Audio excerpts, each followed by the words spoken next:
Good morning students, welcome to the YouTube channel of Sri Ramanujan classes. Last class में हमने class 9 के chapter motion के speed, distance और displacement के बारे में पढ़ा था। आज हम स्पीड के बारे में पढ़ेंगे, वेलोसिटीज के बारे में पढ़ेंगे और उनमें बेसिक डिफरेंस क्या होते हैं वो पढ़ेंगे। सबसे पहले स्पीड से शुरू करते हैं, वो भी उसकी डेफिनेशन के साथ। इसकी डेफिनेशन होती है, it is defined as the ratio of total distance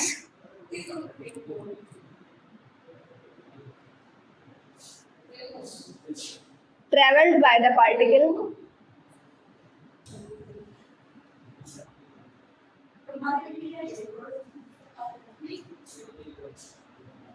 and the total time taken.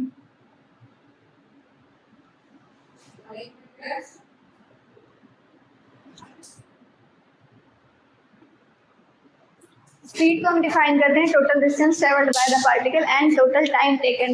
एक डेफिनेट टाइम इंटरवल में हमने जितना डिस्टेंस ट्रेवल किया है डिवाइडेड बाय उस जर्नी को ट्रेवल करने में जितना टाइम लगा है उसे हम बोलते हैं उसकी स्पीड। यानी जितना डिस्टेंस उसने कवर किया है डिवाइडेड बाय जितना टाइम उसने लिया है उस डिस्टेंस को ट्रेवल करने में, उसे हम उस ऑब्जेक्ट की स्पीड बताते हैं। Speed is equal to distance upon time।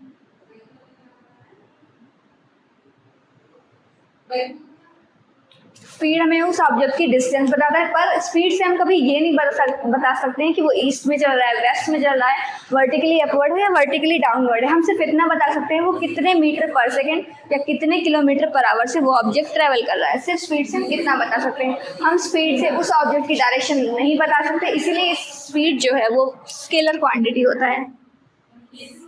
It is a scalar quantity.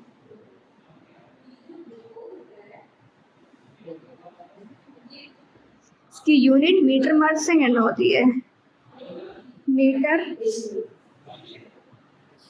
पर सेकेंड। दूसरा टॉपिक हमारा आता है वेलोसिटी। वेलोसिटी हम डिफाइन करते हैं total displacement covered by the particle divided by the total time taken in completing that displacement.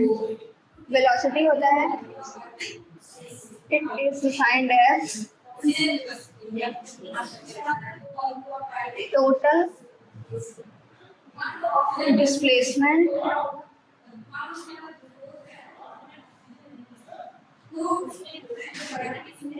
of the particle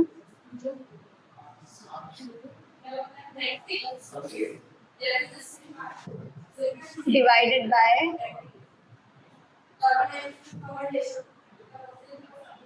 time taken by the particle।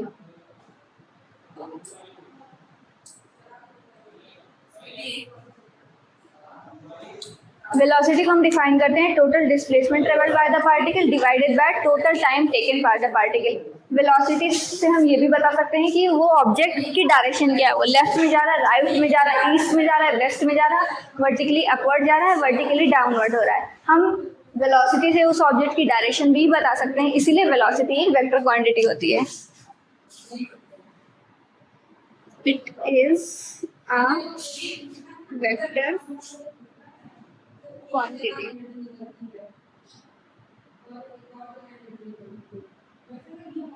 इसकी भी यूनिट मीटर पर सेकंड होती है।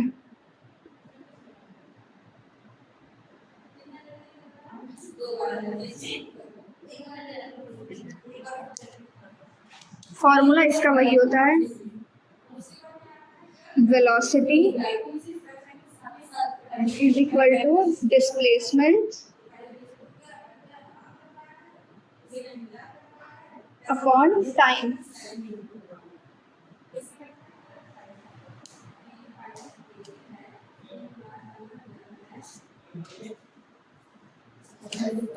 वेलोसिटी को हम डिस्प्लेसमेंट अपॉन टाइम से निकाल सकते हैं। किसी ऑब्जेक्ट ने कितना डिस्प्लेसमेंट कवर किया एक गिवन टाइम इंटरवल में, उस दोनों को आपस में डिवाइड करने पे, यानी displacement divided by time taken हमारी वेलोसिटी आ जाती है। एक एग्जांपल लेके चलते हैं।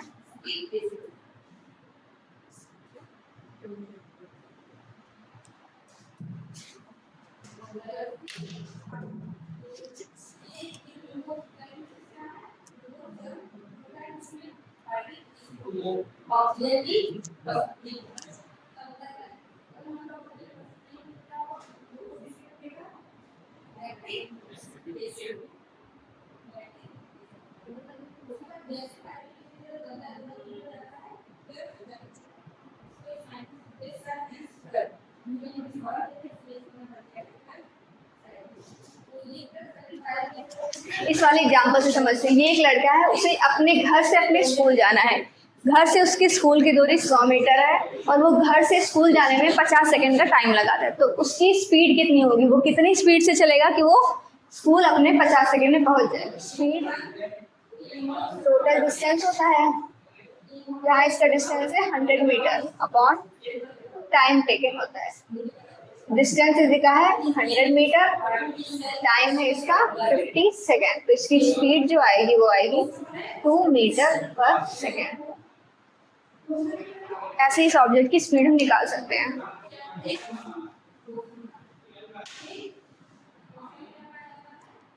इसके बाद हम कवर करेंगे टाइप्स ऑफ स्पीड। स्पीड दो टाइप के होते हैं, uniform speed and non uniform speed.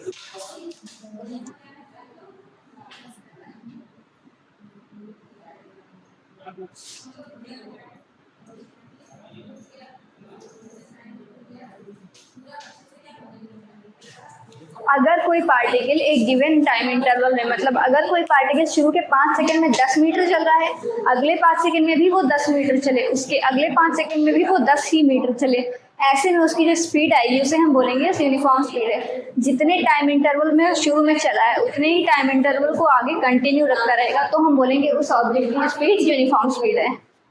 इसकी डेफिनेशन लिखते हैं।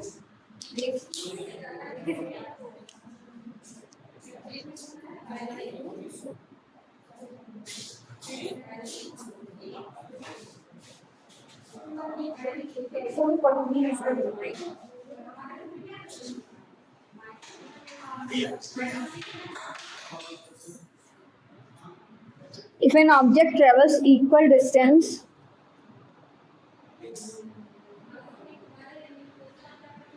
in equal time interval,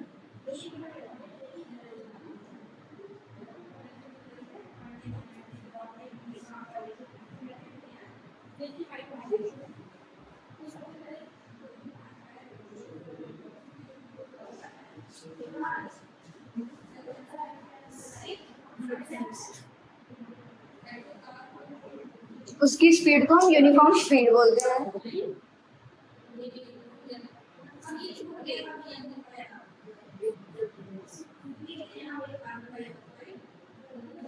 अगर शुरू के 5 सेकंड में वो 10 मीटर चलता है तो अगले 5 सेकंड में भी वो 10 ही मीटर चलेगा, उसके अगले 5 सेकंड में भी वो 10 ही मीटर चलेगा। जब वो इक्वल टाइम इंटरवल में इक्वल डिस्टेंस ट्रेवल करेगा तो हम बोलेंगे उस ऑब्जेक्ट की स्पीड यूनिफॉर्म स्पीड है।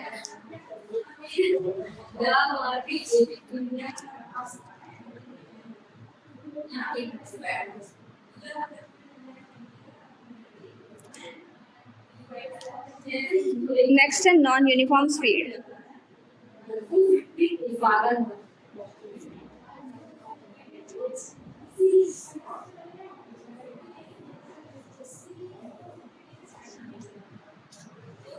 अगर कोई ऑब्जेक्ट एक रेगुलर टाइम इंटरवल में सेम डिस्टेंसेस ट्रेवल नहीं कर रहा है तो उसकी स्पीड को बोलेंगे नॉन यूनिफॉर्म स्पीड है। यानी शुरू के 5 सेकंड में वो 10 मीटर चल सकता है, उसके अगले 5 सेकंड में 15 भी चल सकता है, उसके अगले 7 भी चल सकता है। जब उसकी डिस्टेंस एक गिवन टाइम इंटरवल में इक्वल नहीं होगी तब बोलेंगे उस ऑब्जेक्ट की स्पीड नॉन यूनिफॉर्म स्पीड है।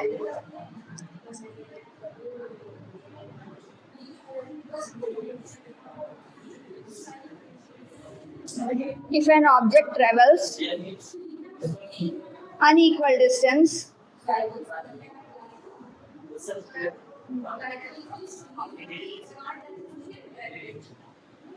in equal time interval,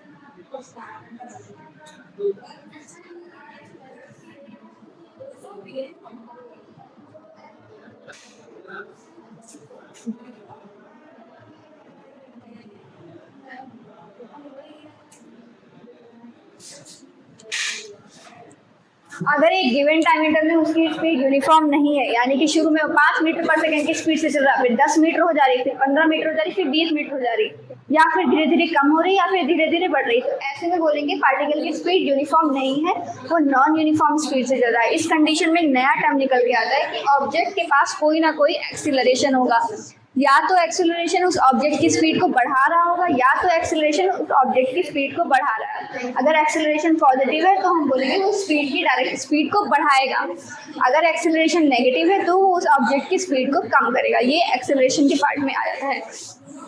similarly velocities भी दो होती हैं, uniform velocities and non uniform velocity. Same वही चीज इसमें भी आती है। अगर ऑब्जेक्ट की स्पीड प्लस डायरेक्शन भी इसमें कांस्टेंट है, यानी कि अगर ऑब्जेक्ट शुरू में 10 मीटर पर सेकेंड से चल रहा है और अगली बार भी 10 मीटर से ही चल रहा है, लेकिन उसने डायरेक्शन बदल दी है, पहले वो ईस्ट में जा रहा था अब वो वेस्ट में जा रहा है, तो इस केस में उसकी यूनिफॉर्म वेलोसिटी नहीं होगी। स्पीड तो उसकी अभी भी यूनिफॉर्म रहेगी क्योंकि 10 मीटर से वो अभी भी चल रहा है, लेकिन क्योंकि उसने अपनी डायरेक्शन बदल दी है तो यहाँ उसकी वेलोसिटी यूनिफॉर्म नहीं रहेगी, उसकी वेलोसिटी नॉन यूनिफॉर्म रहेगी। यानी वेलोसिटी के केस में हमें स्पीड भी देखना है और हमें साथ साथ में डायरेक्शन भी देखना है। ये इनमें बेसिक डिफरेंसेस होते हैं।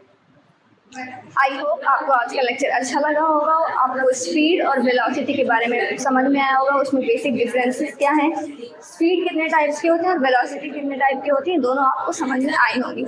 इसी के साथ मैं विदा लेती हूँ। Thank you very much.